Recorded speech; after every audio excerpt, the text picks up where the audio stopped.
I think this is something for the future, and with GWM to be a market leader, to bring this to market, one of the first companies to do so, I think a lot of people that follow GWM and its technologies are excited to have this product in a vehicle in our market specific.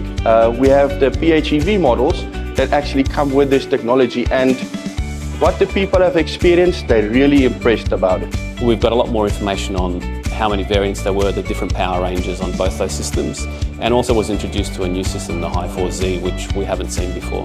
So it's good to come to the training and have an expert explain to us exactly how it works and how the system performs. For the customer, if they're looking for an adaptable car to take the vehicle off the road, they can have this car, which will also be a smooth running car on the road as well. GWM, go with more. GWM, go with more. GWM, go with more. GWM, go with more.